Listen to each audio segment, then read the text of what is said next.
So welcome to a brand new webisode. It's Sunday morning. I'm working on Monday's show, and I was realizing I didn't put anything on the website on Friday. So I thought, okay, well, you know what? I'll go ahead and record a webisode. And I seem to always choose like the worst possible times to do it because like I haven't showered. I've just woke up and have been working, and I'm kind of just disheveled. And so, yeah, you're getting quality webisodes out of John Justice. I wanted to talk just for a moment about what happened on Friday at Davis Monthan Air Force Base with the security lockdown.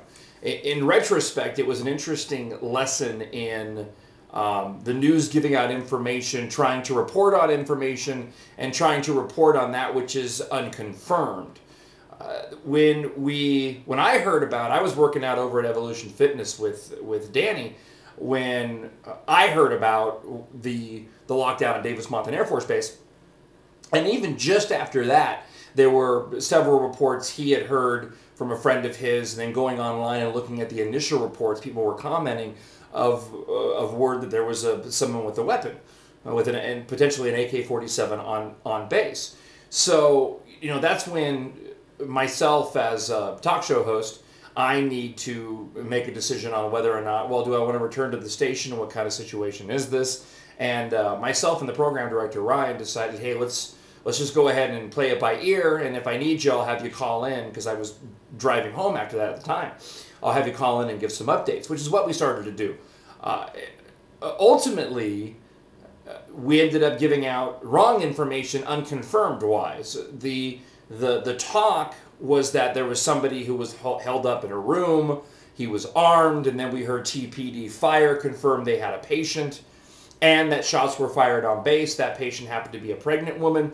The interesting thing is, and I'll get back to what we did on the air, was those reports of somebody having a weapon and shots being fired went on throughout the day, even after we stopped reporting on what we were reporting, because I did a few updates saying, hey, these are confirmed reports, this is unconfirmed, because so many people were saying that there was a shooter on base. And then I had gotten word from some really credible sources that somebody was dealing with multiple gunshot wounds. And so we went hey, this is unconfirmed, this is confirmed route. Then we hear it could have possibly have been somebody with just, hedge clippers. Ultimately, we find out, according to Davis Monthan Air Force Base, that there wasn't anybody with a gun. There was some concern over that, but there wasn't. So after about an hour of popping in and out of Laura Ingram while I was driving in the car, we finally just decided, hey, let's just stick with this is what we know is confirmed. Davis Monthan has come out and said that nobody was hurt, even though that changed even later in the day. So we basically said, hey, we'll keep you updated.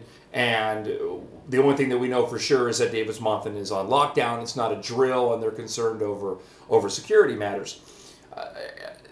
Ultimately, and I was talking to a friend of mine about this, it raises the question of, how do we give out information? Would you do anything differently? I'll be honest with you, I wouldn't have done anything differently. I mean, we stuck to the confirmed and unconfirmed, and once we kind of knew that the information was coming out wrong, and we weren't sure what we knew, we just stuck with the confirmed. It's up to the people that are bringing in the information to ultimately make a decision and decide how they're going to feel about something. Because some people were complaining, why are you reporting this? Why are you reporting that? Well, everybody was reporting it. And that's why you have words like confirmed and unconfirmed.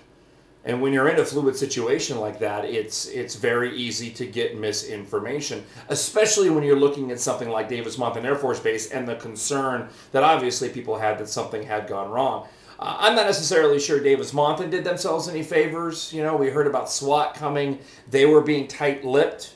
It's certainly within their right to do so, and I trust their judgment on how they are going to give information to the media. And I think they probably understand as well that, hey, the responsibility lies on the side of media, how they deal with the information that they have, and the information, albeit limited, that we give them as well. Ultimately, it comes down to, well, the people that are either listening to the station or viewing the TV news to decide whether or not they did a good or bad job in covering the story. But I had a few people that were questioning, hey, why were you saying this? It's like, well, because everybody was saying it, and we wanted to make sure that we were getting some information out as best as we could, because people were concerned and worried. Thankfully, Nothing ended up being wrong, and nobody was hurt, and hopefully that woman delivered a healthy baby, boy or girl. So, all right, I'm going to get back to work and then get ready for race day. Go Junior, first race of the chase. I'm very excited about that. I had a great time at Terry Proud's birthday bash. I was able to MC that, and that was a good time. I'm tired. I need more coffee. All right, thanks for watching. Bye.